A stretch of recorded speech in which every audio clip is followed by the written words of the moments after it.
ഹരി ഓം. ശ്രീമദ് ഭാഗവതം പഞ്ചമസ്കന്ധത്തിലെ 6-ാം അധ്യായം, ഷഷ്ഠോധ്യായമാണ് ഇനി നമുക്ക് വ്യാഖ്യാനിക്കേണ്ടത്. ഓം നമോ ഭഗവതേ വാസുദേവായ. ശ്രീമദ് ഭാഗവതേ പഞ്ചമസ്കന്ധേ ഷഷ്ഠോധ്യായം. രാജോവാച നനൂനം ഭഗവ ആത്മാരാമാണാം യോഗസമീരിതജ്ഞാനാവഭർജിത കർമ്മ ബീജാനാം ഐശ്വര്യാണി പുനഃക്ലേശദാനി ഭവിതുമർഹന്തി യദൃച്ഛയോപഗതാനി.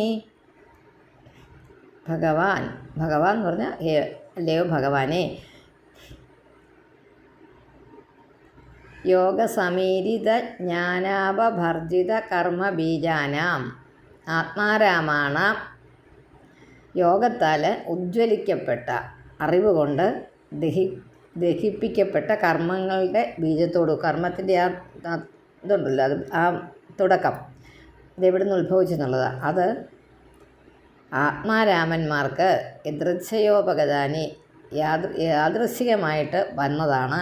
ഐശ്വര്യാണി ഐശ്വര്യങ്ങൾ, അതുപോലെ തന്നെ പുനഃക്ലേശാനി രണ്ടാമത് ദുഃഖങ്ങളും വരുത്തുന്നവയായിട്ട് ഭവിപ്പാന് അർഹന്തി യോഗ്യങ്ങളല്ല. അതായത് ദേഹവിയോഗത്തെക്കുറിച്ചാണ് പറയുന്നത്. ഋഷഭദേവൻ്റെ ആത്മാരാമാണ അതായത് ആത്മാരാമന്മാരായിട്ട് ആത്മാവിൽ രമിച്ചുകൊണ്ടിരിക്കുന്നവരായിട്ടുള്ള ആൾക്കാർ, അവരെക്കുറിച്ചാണ്. അങ്ങനെയുള്ള ഒരാളായിരുന്നല്ലോ ഋഷഭദേവൻ. ആ ദേഹവിയോഗത്തെക്കുറിച്ച് വിവരിക്കുകയാണ്. യോഗ ഐശ്വര്യങ്ങളെ ഋഷഭദേവന് അഭിനന്ദിക്കാതിരിക്കാനാണ് എന്ത് കാരണമാണ്? അദ്ദേഹത്തിന് ഒരുപാട് ഐശ്വര്യങ്ങൾ ലഭിച്ചിരുന്നു. സാക്ഷാൽ മഹാവിഷ്ണു തന്നെ തൻ്റെ ശരീരം എടുത്ത് വന്നിരിക്കുന്നതാണ്, അല്ലേ? താൻ ശരീരം എടുത്ത് വന്നിരിക്കുന്ന ആളാണ്, അംശാവതാരമാണ് ഋഷഭൻ. അപ്പോൾ എല്ലാ ഐശ്വര്യങ്ങളും ഉള്ളതാണ്. എങ്കിലും അതൊക്കെ വേണ്ട എന്ന് വെക്കാൻ എന്താണ് കാരണം? യോഗസിദ്ധി നിമിത്തം തടസ്സം കൂടാതെ ഈ ജ്ഞാനാഗ്നിയിൽ സർവകർമ്മങ്ങളും ദഹിച്ചിരിക്കുന്നു. ജ്ഞാനമാകുന്ന അഗ്നിയിൽ നമ്മൾ ചെയ്തുകൊണ്ടിരിക്കുന്ന എല്ലാ കർമ്മങ്ങളും ദഹിച്ചിരിക്കുന്നു.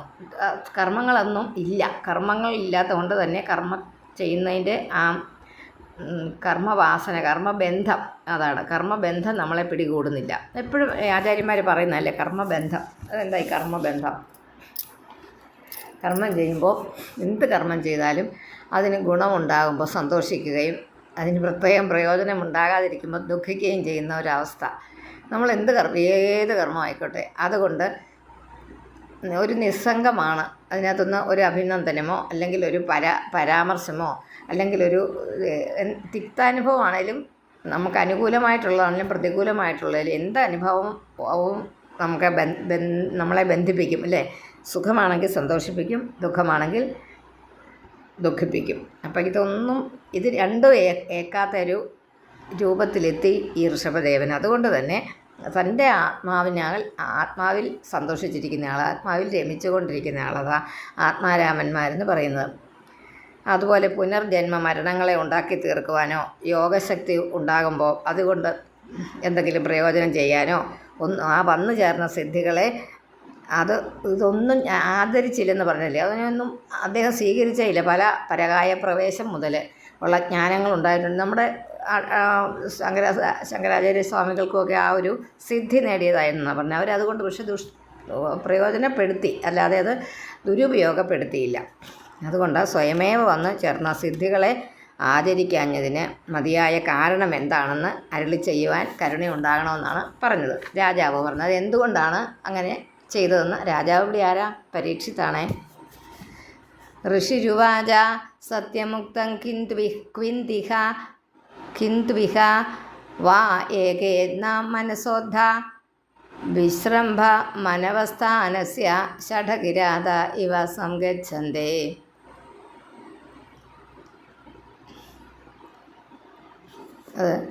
സത്യമുക്തം, രാജാവ് ഇങ്ങനെ പറഞ്ഞു. സത്യം പറയട്ടെ. കിന്തു എന്നാൽ ഇഹ യോഗത്തിൽ പ്രധാനികളായിട്ടുള്ള അനവസ്ഥാനസ്യ ഒന്നിനും ഉറപ്പില്ലാത്ത മനസ്സഹ മനസ്സിൻ്റെ വിശ്രംഭം വിശ്വാസത്തെ ഷഠകിരാതനാൽ എന്ന പോലെ ന സങ്കച്ഛന്തെ പ്രാപിക്കുന്നില്ല. ആദ്യം തന്നെ പറഞ്ഞത്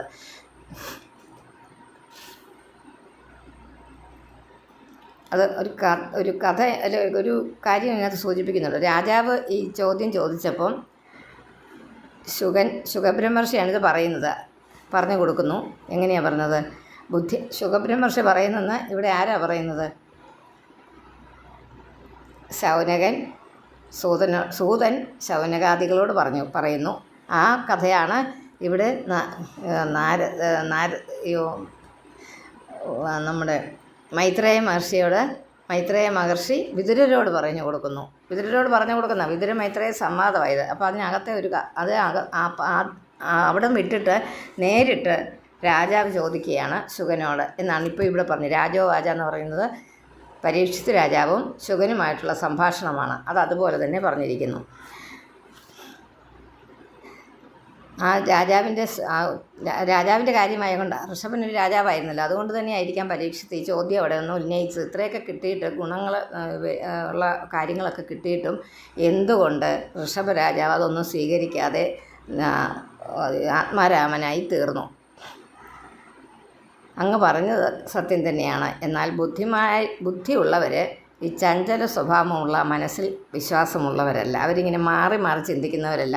വേണ്ടെന്ന് വെച്ച് ഒരിക്കൽ പുറപ്പെട്ടതാണ്, പിന്നെ അത് കിട്ടും, അതിലും വലിയത് കിട്ടിയപ്പം അങ്ങോട്ട് ചാടാനായിട്ട് ആഗ്രഹിക്കുന്നില്ല. രാജാവെന്നുള്ള പദവിക്ക് ഇത്രയൊക്കെ ഉള്ളതെന്നറിയാം.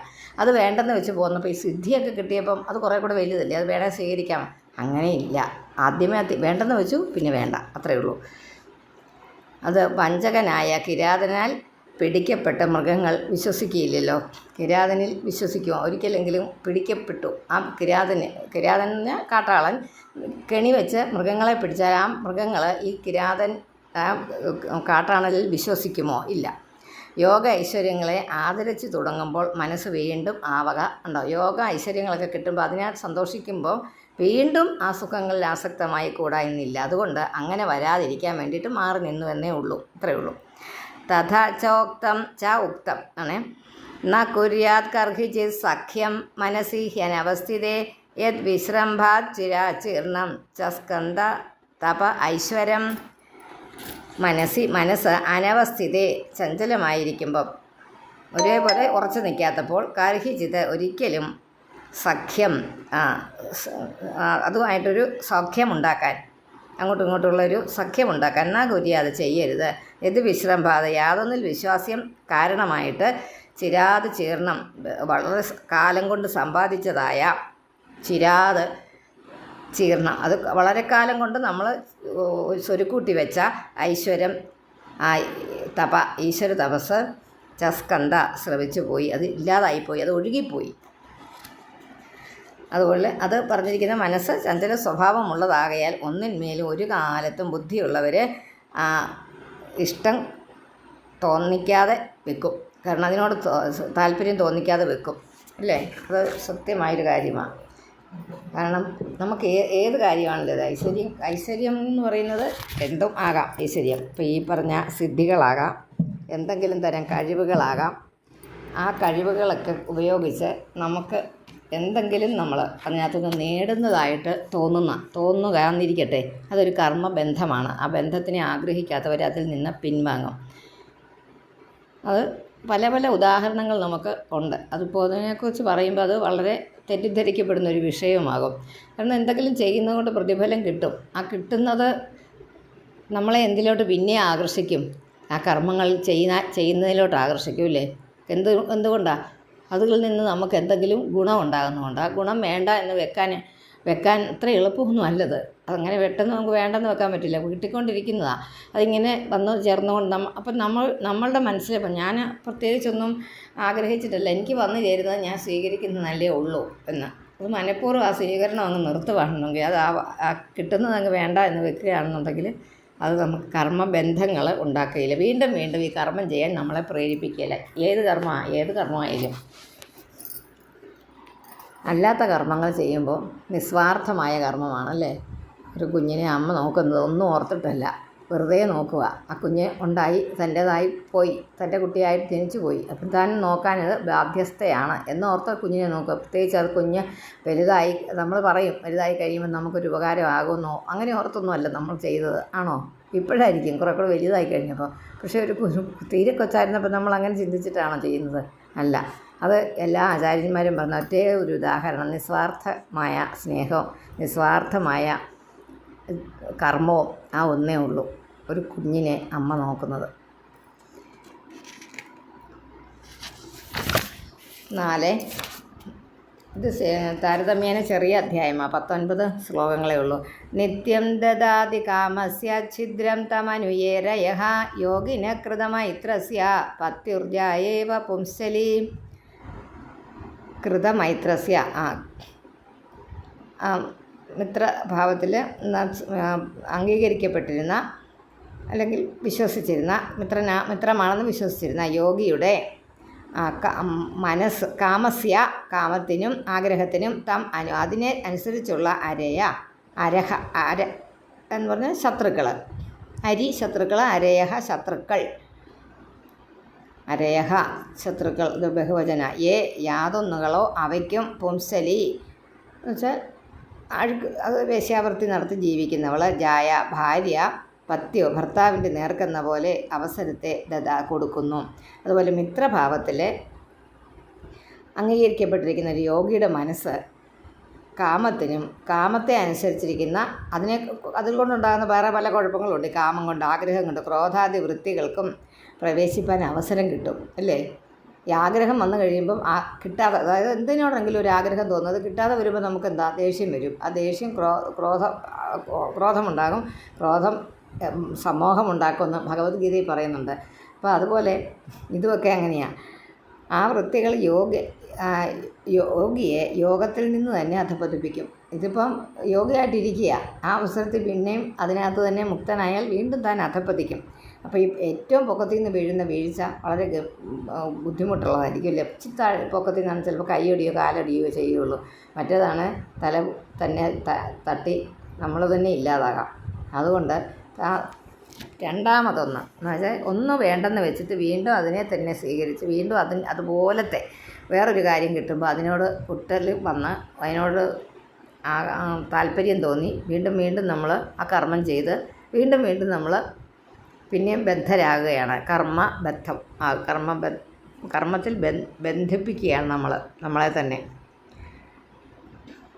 ഏതുപോലെയാണെന്ന് വെച്ചാൽ പരപുരുഷന്മാരോട് സംസർഗം ചെയ്യുന്ന സ്വഭാവദൂഷ്യമുള്ള ഭാര്യയെ വിശ്വസിച്ച ഭർത്താവിനെ ഹനിക്കാനുള്ള തക്കവും തരവും അവൾ ജാരന്മാരോട് ഉപദേശിച്ച് ഭർത്താവിനെ ഇല്ലാതാക്കും. ഇത് കേട്ടല്ലോ, ഇതിപ്പോൾ ഇവിടെയൊക്കെ നടക്കുന്നു. അതുകൊണ്ട് പിന്നെ ഇതിനെക്കുറിച്ച് ഞാനിപ്പോൾ പറയുന്നേ ഇല്ല ഒന്നും. അത് നിങ്ങൾ തന്നെ മനസ്സിലാക്കിക്കോളൂ. ഇതിനകത്ത് എഴുതിയിരിക്കുന്നത് ഇങ്ങനെയാണ്.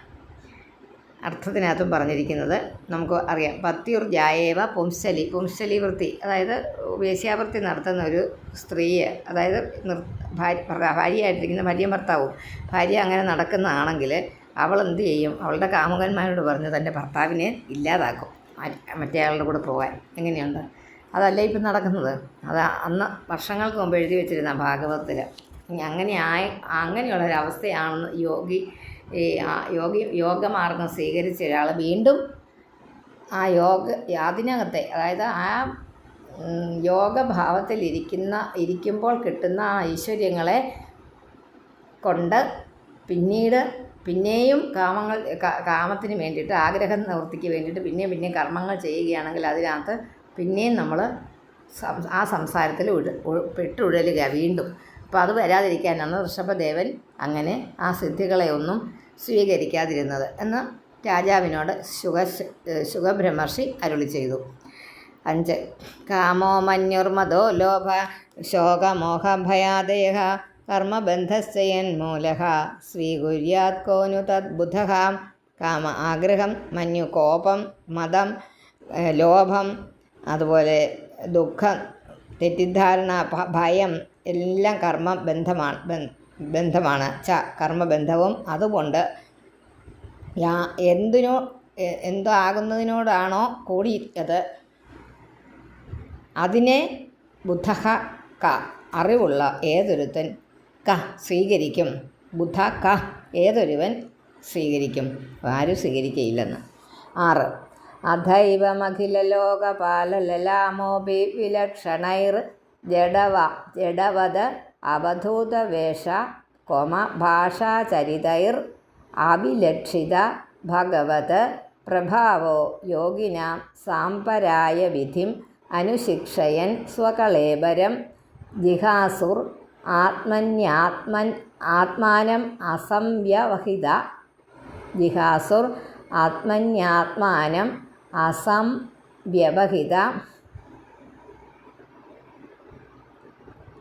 വ്യവഹിതം അനർദ്ധാന്തരഭാവേന അന്വേക്ഷമാണ് ഉപരതാനുവൃത്തിർ ഉപരരാമ. വാക്കുകളൊക്കെ കോമായിട്ടും അതിന് അക്ഷരങ്ങൾ അതിന് മുൻപിൽ പറയേണ്ടതായിട്ടുള്ള അക്ഷരങ്ങളുമൊക്കെ എഴുതി വെക്കുക. അഖില ലോകപാല ലലാമ വിലക്ഷണൈ ജഡവത് അവധൂത വേഷഭാഷ. ജഡവത്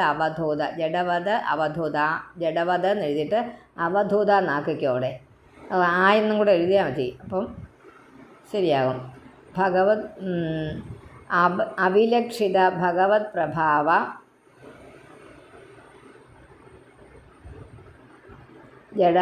ജഡവത് അവധൂത വേഷഭാഷ ആചരിതം വേഷഭാഷ ആചരിതൈ യോഗിനാം സാംപരായ വിധിം അനുശിക്ഷയൻ സ്വകളേബരം ജിഹാസു ആത്മനി അനർദ്ധാന്തരഭാവേന അസംവ്യവഹിതം ആത്മാനം അന്വേക്ഷമാണ ഉപരതാവൃത്തി ഉപരരാമ ഉപരതാനുവൃത്തിർ ഉപരരാമ ഉപരതാവൃത്തി വൃത്തിഹി അവിടെ ഒരു വിസർഗമാണ്, അതുകൊണ്ടാണ് അത് ഇറന്നു വന്നിരിക്കുന്നത്. ഉപരതാനുവൃത്തി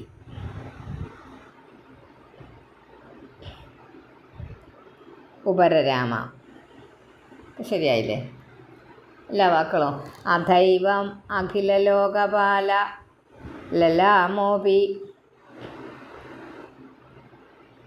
വിലക്ഷണൈർ ജഡവത് അവധൂത വേഷ ഭാഷാചരിതൈര അവിലക്ഷിത ഭഗവത് പ്രഭാവോ യോഗിനാം സാംപരായ വിധിമനുശിക്ഷയൻ സ്വകളേബരം ജിഹാസുരാത്മനി ആത്മാനം അസംവ്യവഹിതം അനർത്ഥാന്തരഭാവേന അന്വേക്ഷമാണ ഉപരതാനുവൃത്തിർ ഉപരരാമ. മനസ്സിനെ അങ്ങോട്ട് പൂർണ്ണമായിട്ടും വിശ്വസിക്കാത്തത് കൊണ്ടാണ് യോഗസിദ്ധിയെ ആദരിക്കാഞ്ഞത്. എന്നിട്ട് പിന്നെ പറയുക, പ്രകൃതത്തെ തന്നെ തുടരും. ആ നേരത്തെ ഉണ്ടായിരുന്ന ആ പ്രകൃതത്തിൽ തന്നെ, ആ ഭാവത്തിൽ തന്നെ തുടരുന്നു. ഋഷഭദേവൻ്റെ വിദേഹ കൈവല്യത്തെക്കുറിച്ചാണ് പറയുന്നത്. ലോകപാലന്മാരിൽ വെച്ച് ആകുന്നുവെങ്കിലും വേഷഭാഷാ പ്രവൃത്തികൾ നിമിത്തം ജഡനെപ്പോലെ ആചരിക്കുന്ന ആ സാക്ഷാൽ ഭഗവാൻ തന്നിൽ കുടികൊള്ളുന്ന ആ ഈശ്വരൻ്റെ ആ പ്രഭാവത്തെ പുറമേ ഒന്നും കാണിക്കാതെ തന്നെ, അതാണ് അങ്ങനെ നടക്കുന്നത്. യോഗികൾ ദേഹത്തെ ഉപേക്ഷിക്കേണ്ടതായ മാർഗത്തെ അവർക്ക് പറഞ്ഞു കൊടുക്കുന്നതിന് വേണ്ടിയിട്ട് തൻ്റെ ശരീരത്തെ ഉപേക്ഷിക്കാനായിട്ട് ആഗ്രഹിച്ചു. മറ്റവർക്ക് പറഞ്ഞു കൊടുക്കാൻ വേണ്ടിയിട്ട് തന്നെ കാണിച്ചു കൊടുക്കാം. അങ്ങനെ ആത്മാവിനെ കൂടാതെ അന്യമായ ഒരു സത്യമില്ലെന്ന് ഉറച്ച വിശ്വാസം നിമിത്തം തൻ്റെ ആത്മാവിനെ പരമാത്മാവിൽ തന്നെ ലയിപ്പിച്ചു. ശരീരത്തിനെക്കുറിച്ച് ഉള്ള യാതൊരു ചിന്ത ഇല്ലാതിരുന്നതിനാൽ അദ്ദേഹം ഉപരതിയെ പ്രാപിച്ചു. മുകളിലോട്ടുള്ള പോക്ക്, അതായത് ഭഗവാനിലോട്ട് ലയിക്കുന്നത് മുകളിലോട്ടുള്ള പോക്കെന്നാണ് പറഞ്ഞത്. ഉപരതിയെ പ്രാപിച്ചു. ഉപരിയായി മുകളിലോട്ട് പോയി. തന്നിൽ നിന്ന് ഉണ്ടായിരുന്ന തൻ്റെ ആ മനുഷ്യ ശരീരത്തിൽ നിന്ന് മുകളിലോട്ട് എത്തി. ഇത്രയേ ഉള്ളൂ. 7 തസ്യ ഹവായേവം മുക്തലിംഗസ്യ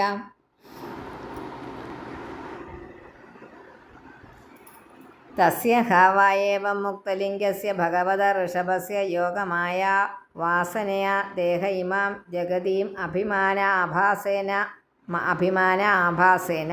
സംക്രമമാണ കൊങ്ക ബെങ്ക കുടകാൻ ദക്ഷിണ കർണാടകാൻ യദൃച്ഛയോപഗത കുടകാചലോപവന ആസ്യകൃതാശ്മ കബള ഉന്മാദൈവ മുക്തമൂർധജോ സംവേദ ഏവ വിചചാര. ഏവം മുക്തലിംഗസ്യ ഋഷഭസ്യ ഭഗവത ഋഷഭസ്യ യോഗമായ വാസനയ ദേഹ ശരീരം അഭിമാനാഭാസേന ജഗതിം സംക്രമാണ കൊങ്ക ബെങ്ക കുടകാൻ രാജ്യങ്ങളുടെ പേര് ദക്ഷിണ കർണാടകാൻ യദൃച്ഛയ ഉപഗത കുടകാചലോപവനെ ആസ്യകൃത ആശ്മകബള ഉന്മാദ മുക്തമൂർധജ അസംവീത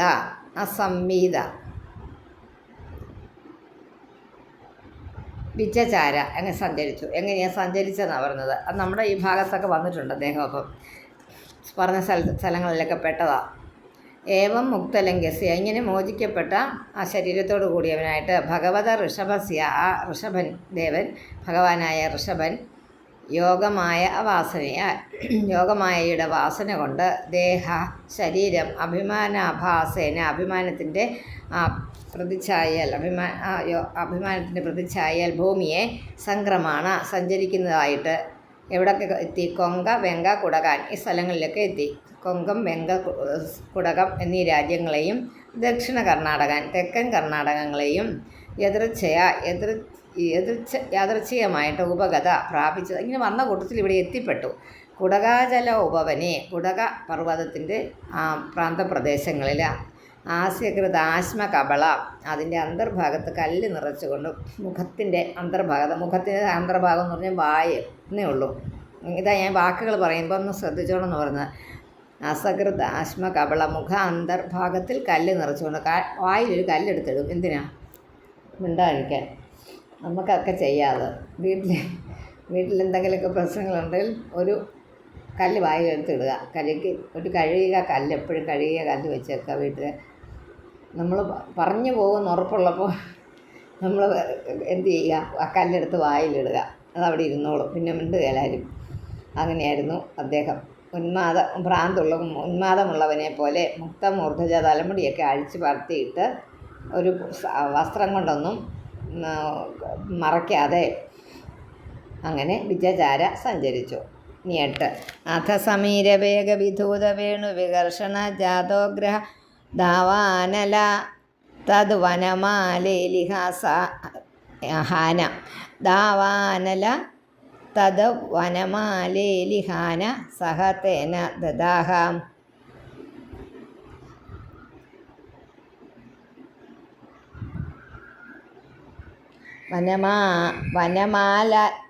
വനമാലേലിഹാന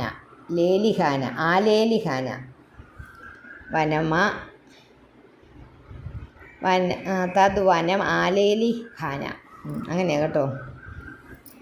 തദ്വന ആലേലിഹാന ആ വാക്കൊന്ന് ഓർത്ത് വെച്ചോ കേട്ടോ. ആലേലിഹാന ദഹിപ്പിക്കുന്നതായിരുന്നു. അഥ സമീരവേഗ വിധൂത വേണു വികർഷണ ജാതോഗ്ര ധാവാനല തദ്വന ആലേലിഹാന. മുള കൂട്ടി കഴിഞ്ഞാൽ എന്താ? തീ ഉണ്ടാകും. അങ്ങനെ ഈ കാട്ടിൽ തീ പിടിക്കുന്നത് വായുവിൻ്റെ ശക്തി. കാറ്റടിക്കുമ്പം സമീരൻ്റെ ഉലച്ചിൽ കൊണ്ട് കാറ്റിൻ്റെ ഇതുകൊണ്ട് വിധൂത വേണു വികർഷണ ഇളകുന്ന മുളകളുടെ ആ ഉരച്ചിൽ കർഷണം എന്ന് പറഞ്ഞാൽ ഉരച്ചിൽ കൊണ്ട് വികർഷണം. അതുകൊണ്ട് ജാതോഗ്രദാവാനല ഉണ്ടായ കാട്ടുതീയെ തദ്വനം ആ കാടിനെ ആലേലിഹാന ദഹിപ്പിക്കുന്നതായിരുന്നു. തേന സഹ അതോടുകൂടി ദദാഹ ദഹിച്ചു. ആ കാട്ടുതീയിൽപ്പെട്ട് ഋഷഭദേവൻ ദഹിച്ചു. അത് വാക്കൊന്നുമില്ലല്ലോ. അഥ സമീരവേഗ വിധൂത വേണു വികർഷണ ജാതോഗ്രദാവാനലസ്തദ തദ്വനം ആലേലിഹാൻ, തദ്വനം നാക്കുക, എന്നിട്ട് മാ വെട്ടിയിട്ട് ആലേലിഹാന നാക്കുക. സഹ തേന ദദാഹ, ആ ശരീരവും ദഹിച്ചു. യസ്യ കില അനുചരിതമാശ്രമാതീതമുപാകർണ്യ കൊങ്ക വെങ്കകുടകാനാം രാജാർഹന്നാമോപശിക്ഷ്യ.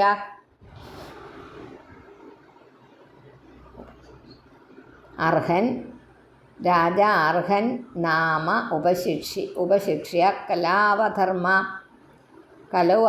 കലൗ അധർമ്മ ഉത്കൃഷ്യമാണേ ഭവിതവ്യേന വിമോഹിത സ്വധർമ്മപഥമകുതോ ഭയം അപഹായ കുപഥം പാഷണ്ഡം അസമഞ്ജസം നിജമനീഷയാ മന്ദ സംപ്രവർത്തയിഷ്യതേ. യസ്യ കില അനുചരിതം ആശ്രമാതീതമുപാകർണ്യ കൊങ്കവെങ്കകുടകാനാം രാജാർഹന്നാമോപശിക്ഷ്യ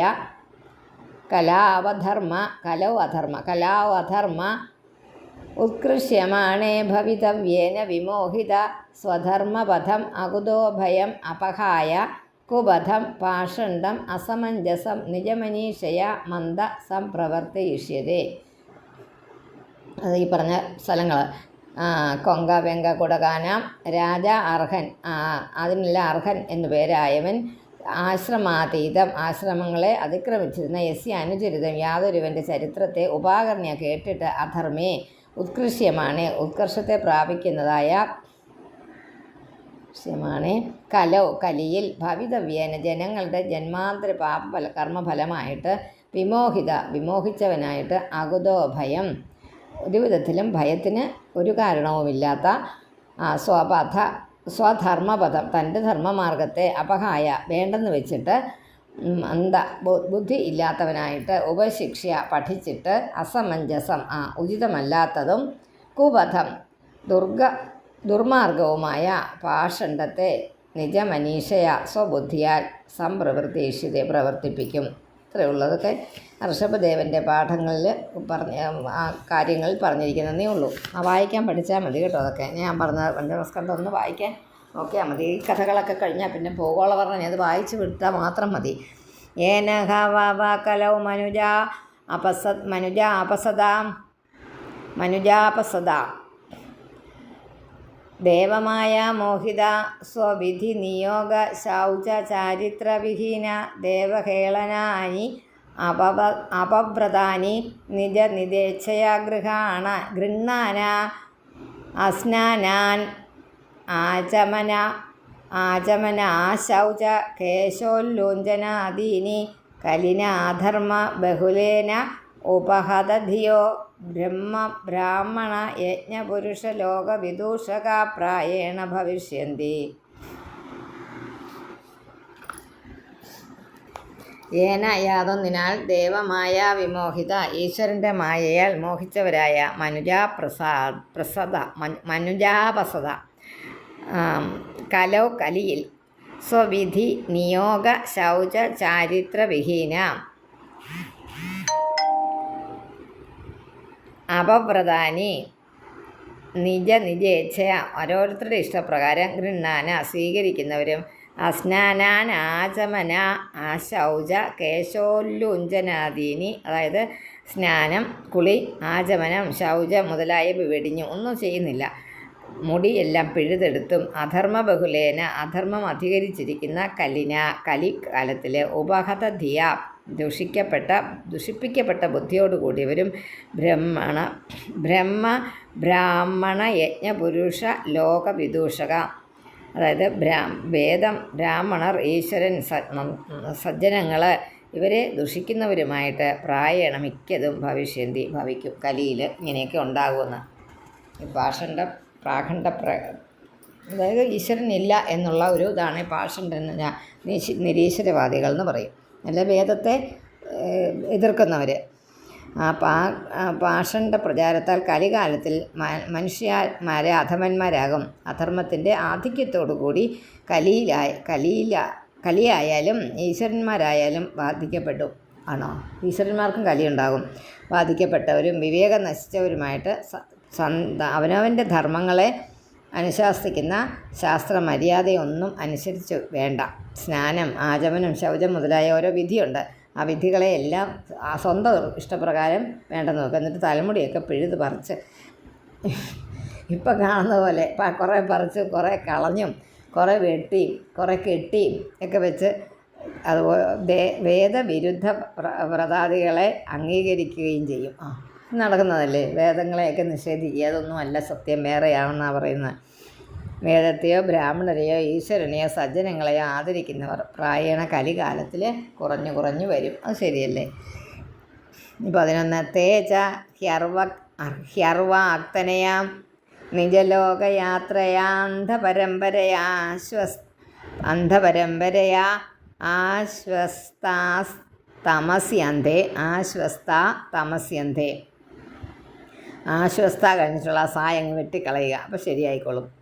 ആശ്വസ്ത തമസ്യന്ധേ സ്വയമേവ പ്രപതിഷ്യന്തി. തേജ അർവാക്തനയാ നിജലോകയാത്രയാന്ധപരമ്പരയാ ആശ്വസ്ത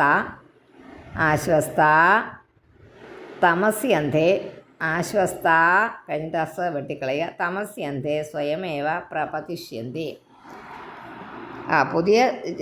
പുതിയ പ്രമാണം വെച്ചുണ്ടായ ഈ ലോകയാത്രയ ആ സ്വന്തം വ്യാപാരത്താൽ അന്ധപരമ്പരയ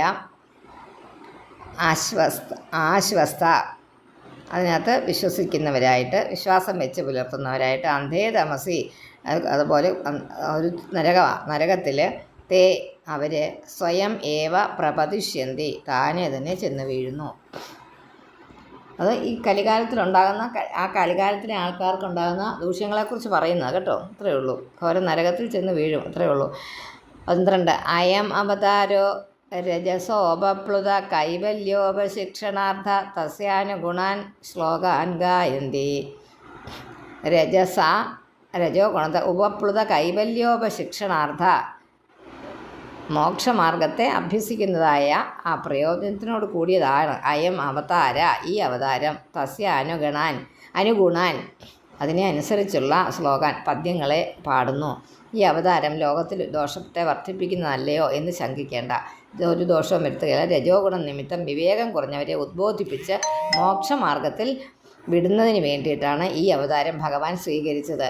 അതുപോലെ പാപകർമ്മഫലം അനുഭവിക്കാനായി ജനിച്ചിരിക്കുന്ന കൃഷ്ണന്മാർ ആചരിച്ചതായ പാഖണ്ഡ മാർഗം ഭഗവാന്റെ ഇഷ്ടമല്ല. അവിവേകികൾ കൽപ്പിച്ചുണ്ടാക്കിയതാണ് പാഖണ്ഡ മതം. അത് കുറച്ച് കൂടുതൽ പറയേണ്ടി വരും. അതുകൊണ്ട് ഞാൻ പറയുന്നില്ല. ബുദ്ധമതം, ജൈനമതം എന്നിവയ്ക്ക് ഒരു ഉദാഹരണമാണിത്. അവരുടെ മതമാണ്, അവരിലുള്ള ആളാണ് ജൈനമതം ഉണ്ടല്ലോ, ബുദ്ധമതം, ജൈനമതം. ആ ജൈനമതത്തിലെ ഒരു അവധൂതനാണ് ഈ ഋഷഭൻ എന്നൊരു ചരിത്രകാരന്മാരുടെ ഇടയിൽ ഒരു പറച്ചിലുണ്ട് കേട്ടോ. അത് എനിക്ക് ഇവിടെ നിന്നൊന്നും ഭാഗവതത്തിൽ നിന്ന് കിട്ടുന്ന അറിവല്ല അത് കേട്ടോ. അതല്ലാത്തൊരിതാണ്. ഋഷഭദേവനെ നമ്മൾ അങ്ങോട്ട് കർണാടകത്തിലൊക്കെ ചെന്നാൽ കാണാം. അവിടെ ഒരു പ്രതിമയൊക്കെ ഉണ്ടല്ലോ, വലിയൊരു പ്രതിമ. വസ്ത്രമൊന്നും ധരിക്കും, ദിഗംബരനായിട്ട് നിൽക്കുന്ന, ഒന്നും ഇല്ലാതെ നിൽക്കുന്നൊരു പ്രതിമ ലുംബിനി പാർക്കിൽ നിന്നാൽ നമുക്ക് കാണാം, ഹൈദരാബാദിലൊക്കെ. അത് ഋഷഭദേവൻ്റെ ആണെന്നാണ് പറയപ്പെടുന്നത്. അപ്പോൾ അദ്ദേഹം ഇങ്ങനെ ഇവിടെയൊക്കെ സഞ്ചരിച്ചിരുന്നെന്നും ഈ ഭാഗങ്ങളിൽ വന്നിരുന്നെന്നും ജൈനമതം ഇവിടെ പ്രചരിപ്പിക്കാൻ വേണ്ടിയിട്ട്. അത് പാഖണ്ഡ മതം എന്നാണ് പറയുന്നത്. കാരണം വേദത്തെ അനുസരിച്ചുള്ളതല്ല. അങ്ങനെ ഒരു പറച്ചിലുണ്ട്. അതും ഇതും കൂടെ അങ്ങ് അവർ സംയോജിപ്പിച്ച്, എന്നുവെച്ചാൽ ഭാഗവതത്തിൽ അത് ഈ പ്രിയവ്രതൻ്റെ പുത്രപരമ്പരയിൽ നാഭിയുടെ പരമ്പരയിൽപ്പെട്ട ഒരു രാജാവായിരുന്നെന്നും ആ രാജാവ് ഭരതനെ രാജ്യം ഏൽപ്പിച്ചതിന് ശേഷം അവധൂതനായിട്ട് പോയെന്നൊക്കെ പറഞ്ഞിട്ട് അത് രണ്ടും കൂടെ കലർത്തി ഇവിടെ ഒന്നൊരു കഥ ഉണ്ടാക്കിയിരിക്കുന്നതാണെന്ന് പണ്ഡിതന്മാർ, എന്നുവെച്ചാൽ ഭാഗവത പണ്ഡിതന്മാരല്ല, നമ്മുടെ ചരിത്ര പണ്ഡിതന്മാർ ഒരു ഇടയിലൊരു പറച്ചിലുണ്ട്. കാരണം അവിടെ ആ പാർക്കിൽ അവിടെ നമുക്ക് ദൂരെ നിന്ന് കാണാം ആ പ്രതിമ. അതെന്തോ പേര് ഞാൻ മറന്നുപോയി. അത് ഋഷഭൻ നല്ല പേര്, വേറെ എന്തോ ഒരു പേരാണ്. ഇങ്ങനെ നടന്നിരുന്ന ഒരു തലമുടി അഴിച്ചിട്ട് അങ്ങനെയൊക്കെ നടന്നിരുന്ന ഒരു പാഖണ്ഡനായിട്ട് അത് അദ്ദേഹം വേദത്തെ എൻ്റെ അല്ലല്ലോ പറയുന്നത്, വേറെ കാര്യങ്ങളൊക്കെയാണ്, കുറച്ചുകൂടെ വേറൊരു രീതിയിലാണ് അവരുടെ ഇത്. അവർ വേദത്തിൽ വിശ്വസിച്ചിരുന്നില്ല. അങ്ങനെ പറയുന്നത് വെറുതെ ആണെന്നാണ് ഇവിടെ പറഞ്ഞിപ്പോൾ വെച്ചത് കേട്ടോ. അതുകൊണ്ട് ഞാൻ വിഷയത്തിൽ നിന്ന് മാറിപ്പോയതല്ല, അതുകൊണ്ട് ഒന്ന് പറഞ്ഞതേ ഉള്ളൂ.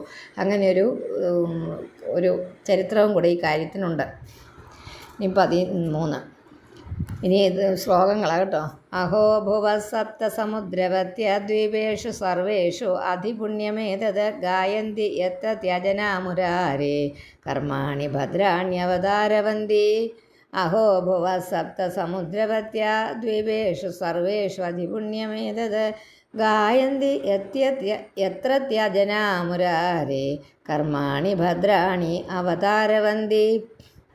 അയ്യോ, ആശ്ചര്യമാണ്. എന്താ പറഞ്ഞത്? സപ്തസമുദ്രവത്യ 7 സമുദ്രങ്ങളോട് കൂടിയ ഈ ഭൂമിയുടെ സർവ്വ എല്ലാ ദ്വീപുകളിലും ഇത് അതിപുണ്യം, അധികരിച്ച പുണ്യത്തോടു കൂടിയതാകുന്നു. എത്രത്യ ജന, യാതൊരു നില ജനങ്ങൾ, ഓരോ ഖണ്ഡങ്ങളിലെ ജനങ്ങൾ മുരാരെ, അങ്ങയുടെ മുരൻ്റെ അരിയായ ശ്രീകൃഷ്ണ ഭഗവാനെ വിളിക്കുക. അവതാരങ്ങളിലെ കൂടി ഭദ്രാണി കർമാണി, കർമ്മങ്ങളെ ഗായന്തി പാടുന്നു. അഹോ നുവംശോ യശസാവദാത പ്രയവ്രതോ യത്ര പുമാൻ പുരാണഃ കൃതാവതാര പുരുഷ സ ആദ്യചാര ധർമ്മം യഥാ കർമ്മഹേതും. അത് പ്രിയവ്രതൻ്റെ വംശത്തിൽ ജനിച്ച യശസ്സുണ്ടാക്കാൻ വേണ്ടിയിട്ട് ശുഭ്രമായിരിക്കുന്ന യത്ര, അതൊന്നിൽ പുരാണം പൂർവമേ ഉള്ളവനും നേരത്തെ തന്നെ ഉള്ളവനും ആദ്യ കാരണവുമായിരിക്കുന്ന ആ സാക്ഷാൽ പുരുഷൻ ആയിരിക്കുന്ന മഹാവിഷ്ണുവിൻ്റെ അവതാരം ചെയ്തവനായിട്ട് കർമ്മം കാരണമല്ലാതിരിക്കുന്ന അകർമ്മഹേതു, കർമ്മം കാരണമല്ലാതിരിക്കുന്ന ധർമ്മം ധർമ്മം യാതൊന്നോ അതിനെ ചാര അനുഷ്ഠിച്ചു. ഇത്രയേ ഉള്ളൂ. 15. കോന്വസ്യ കാഷ്ടാമപരോനുഗച്ഛേത് മനോരഥേനാപ്യഭവസ്യ യോഗി യോഗമായ സ്പൃഹയത്യുദസ്ഥ ഹ്യസത്തയാ യേന കൃതപ്രയത്നാഃ. കോന്വസ്യ കാഷ്ടാമപരോനുഗച്ഛേത് അല്ലേ, അപരോനുഗച്ഛേത്. പിന്നെ പിന്നെ അതങ്ങ് വെട്ടുക. ഗച്ഛേതെന്ന് കാണിച്ചിട്ട് പിന്നെ മാത്രം മതി. മനോരഥേനാപ്യഭവസ്യ യോഗി,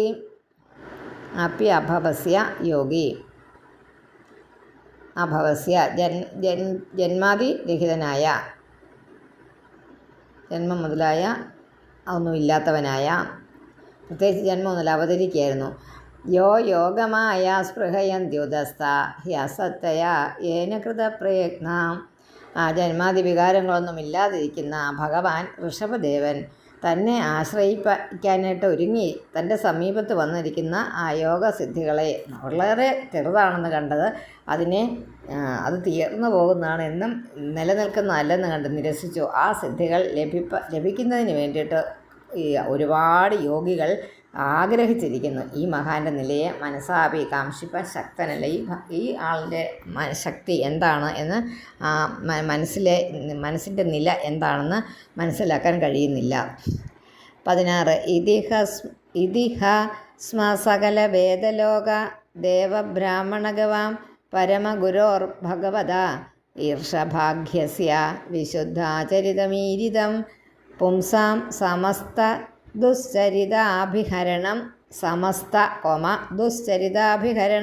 പരമ മഹാമംഗളായനം.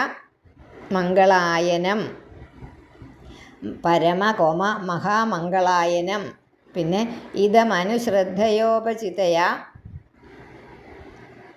അവിടെ ആ മീയില്ലേ, ഇവിടെ മംഗളായനം നാക്കിയിട്ട് പിന്നെ ഈ നാക്കണം. ഇതമനുശ്രദ്ധയോപചിതയാ വരമതി. പിന്നെ അനുശൃണോതി നാക്കണം. അനുശൃണോതി അശ്രാവതി വാവഹിതോ ഭഗവതി തസ്മിൻ.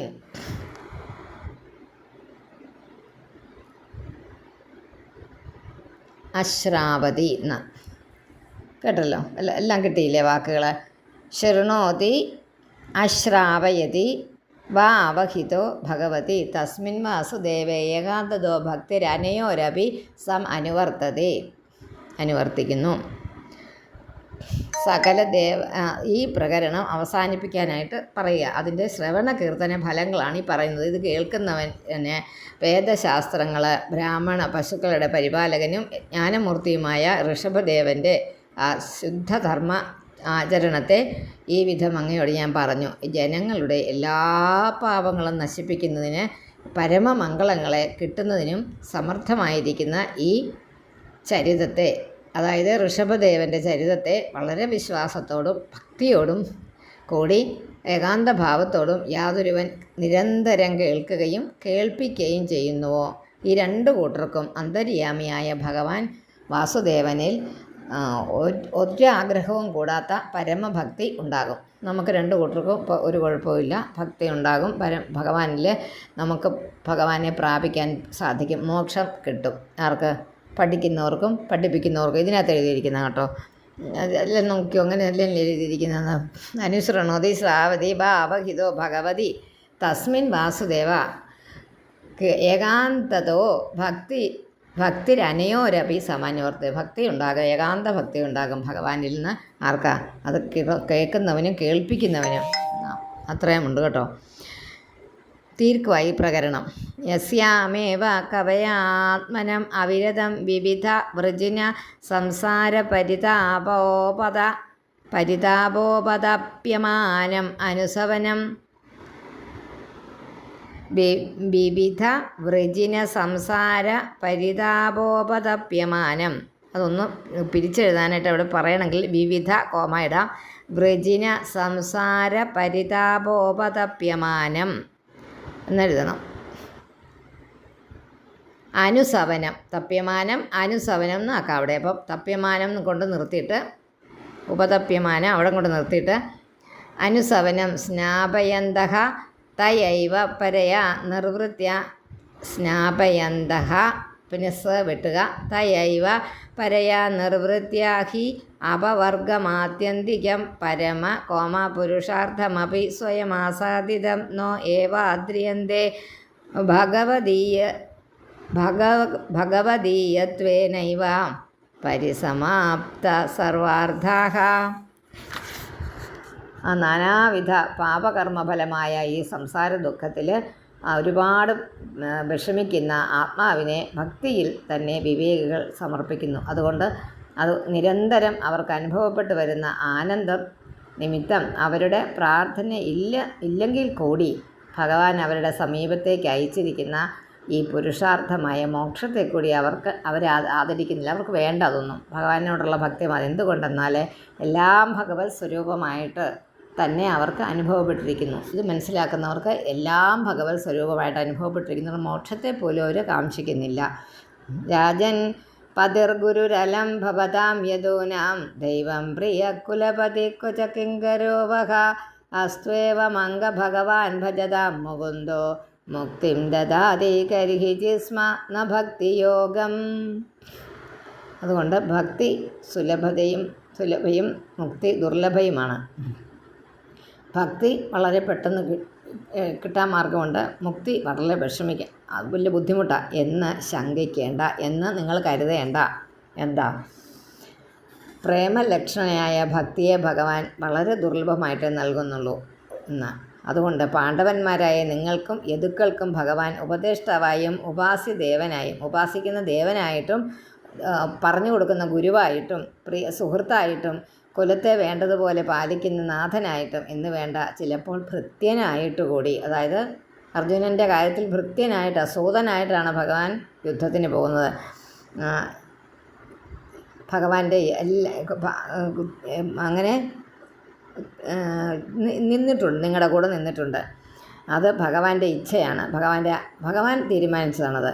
എല്ലാവരിലും ഈ വിധം അനുഗ്രഹം ഉണ്ടാകുമെന്ന് കരുതണ്ട. അങ്ങനെ ഒരു കരുതൽ വേണ്ട കേട്ടോ. ഗോപികമാർക്ക് കൊടുത്ത സ്നേഹം നമുക്ക് കിട്ടും, വെറുതെ കിട്ടുമെന്ന് ഓർക്കണ്ട. നിരന്തരം ആശ്രയിക്കുന്നവർക്ക് ഭഗവാൻ മുക്തിയെ നൽകും, ഭക്തിയോഗത്തെ നൽകുകയില്ല. പ്രേമലക്ഷണയായ ഭക്തി മുക്തിയേക്കാൾ ഗരീയസി എന്ന് വെച്ചാൽ അതിനേക്കാൾ ശ്രേഷ്ഠമെന്ന് അറിഞ്ഞുകൊള്ളുക. മുക്തിയെക്കാട്ടിൽ ശ്രേഷ്ഠമാണ് ഭക്തി എന്നിവിടെ പറയുന്നു. എന്താണെന്ന് അവരവർ തീരുമാനിക്കുക. നമുക്ക് മുക്തിയാണോ വേണ്ടത്, ഭക്തിയാണോ വേണ്ടതെന്ന്. ഭക്തി മുക്തിയെ തന്നുകൊള്ളും. അപ്പം അതൊരു സൂത്രമല്ലേ. നമ്മളെ പറ്റിക്കുക ആചാര്യന്മാർ. എല്ലാം പറയുന്നതിന് നമുക്ക് മോക്ഷത്തെ ഇനിയൊരു പുനരഭി ജനനം അതില്ലാതാകാനാണ് ഇതെല്ലാം ചെയ്യുന്നതെന്ന് പറഞ്ഞ് വെച്ചിട്ട് അവസാനം പറയുകയാണ്, ഭക്തിക്ക് വേണോ മുക്തിക്ക് വേണോ പ്രാധാന്യം, മുക്തി പോലും വേണ്ട എന്ന് തോന്നിക്കുന്ന ഗോപികമാരിതൊന്നും ആഗ്രഹിച്ചല്ല ഭഗവാനെ സ്നേഹിച്ചത്. അർജുനനൊന്നും ആഗ്രഹിച്ചല്ല കൂട്ടുകാരനാക്കിയത്. പക്ഷേ ഭഗവാൻ സ്വയമേവ ചെന്ന് ചാടിയത് അവിടെയൊക്കെ. അപ്പോൾ ഭക്തിയാണ് മുക്തിയേക്കാൾ ശ്രേഷ്ഠം. എന്തുകൊണ്ടാണ്? അതിൻ്റെ അർത്ഥം ഇത്രയേ ഉള്ളൂ. ഭക്തിയിൽ ഉണ്ടായാൽ പൂർണ്ണമായിട്ട് പരിപൂർണമായിട്ട് ഭഗവാനിൽ ദാസ്യഭാവത്തിൽ ഭഗവാനെ നമ്മൾ ഭഗവാന്റെ ദാസരായിട്ട് നമ്മൾ സ്വയം അങ്ങയുടെ ഇച്ഛ നടക്കട്ടെ എന്നുള്ള രീതിയിൽ നമ്മൾ ഇരിക്കുന്നു. ആ ഭഗവാനെ നമ്മൾ പൂർണ്ണമായിട്ട് ആശ്രയിക്കുന്നു. സമ്പൂർണമായ ആശ്രയമാണ്, പരിപൂർണ ആശ്രയമാണ് ഇവിടെ ഭക്തി എന്ന് ഉദ്ദേശിക്കുന്നത്. ആ ആശ്രയം ഉണ്ടെങ്കിൽ മുക്തി തന്നെ വന്നുകൊള്ളും. ഭഗവാന്റെ ജോലിയായി പിന്നെ അത് ഭക്തനെ രക്ഷിക്കുക എന്നുള്ളത്. അത് ഭഗവാന്റെ ജോലി. എന്താ? നമേ ഭക്ത പ്രണശ്യതി, എൻ്റെ ഭക്തൻ നശിക്കുന്നില്ല. ഭഗവാന്റെ വാക്കാണ്. നമ്മൾ പിന്നെ ഒന്നും അറിയണ്ട. ഭഗവാനോട് പൂർണ്ണമായിട്ട് വിശ്വസിക്കുക. അത് ഒരു ചെറിയൊരു പ്രാർത്ഥനയുണ്ട്. ദേവകീ സുത ഗോവിന്ദ വാസുദേവ ജഗത്പദേ ദേഹിമേ ശരണം കൃഷ്ണ ത്വാമഹം ശരണം ഗത. ദിവസവും ചൊല്ലുന്ന, എന്നും എല്ലാ ദിവസവും ചൊല്ലുന്ന. എനിക്കതൊരിടത്തുനിന്ന് കിട്ടിയതാണ്. അത് കിട്ടിയത് എവിടെയാണെന്ന് വെച്ചാൽ വൃന്ദാവനത്തിൽ പോയപ്പോൾ അവിടെ നിന്ന് കിട്ടിയതാണ് ആ പ്രാർത്ഥന. ദേവകീ സുത ഗോവിന്ദ വാസുദേവ ജഗത്പദേ ദേഹിമേ ശരണം കൃഷ്ണ ത്വാമഹം ശരണം ഗത. ഞങ്ങളെ കൊണ്ടുപോയ ആ ഗ്രൂപ്പിലുള്ള അവരുടെ ഉടമസ്ഥയാണ് ഞങ്ങളെ കൊണ്ടുപോയത്. മോചിത എന്നാണ് തോന്നുന്നു അവരുടെ പേര്. പുള്ളി അവർ പറഞ്ഞു തന്ന ഒരു മന്ത്രം പോലെ ജപിക്കാൻ. ഇത് നമ്മൾ പോകുന്നതിന് മുമ്പ് തൊട്ടേ ജപിക്കാൻ പറഞ്ഞു. 12 പ്രാവശ്യം ഒരു ദിവസം ജപിക്കണമെന്ന്. അവിടെ ചെന്നിട്ടും എല്ലാ ദിവസവും രാവിലെ അത് ചൊല്ലിക്കുമായിരുന്നു. അത് ഞങ്ങൾ പെട്ടെന്ന് അതുകൊണ്ട് നമുക്ക് ദേവകീ സുത ഗോവിന്ദ വാസുദേവ ജഗത്പദേ ദേഹിമേ ശരണം കൃഷ്ണ ത്വാമഹം ശരണം ഗത. ഞാൻ പൂർണ്ണമായിട്ട് ഭഗവാനെ ശരണം പ്രാപിക്കുന്നു. പിന്നെ ഭഗവാനെ നമ്മളെ ഏറ്റെടുക്കാതെ രക്ഷയില്ല. അപ്പം ഭഗവാൻ നമ്മളെ ഏറ്റോളും. നിത്യാനുഭൂത നിജലാഭ നിവൃത്ത തൃഷ്ണ ശ്രേയസ്യ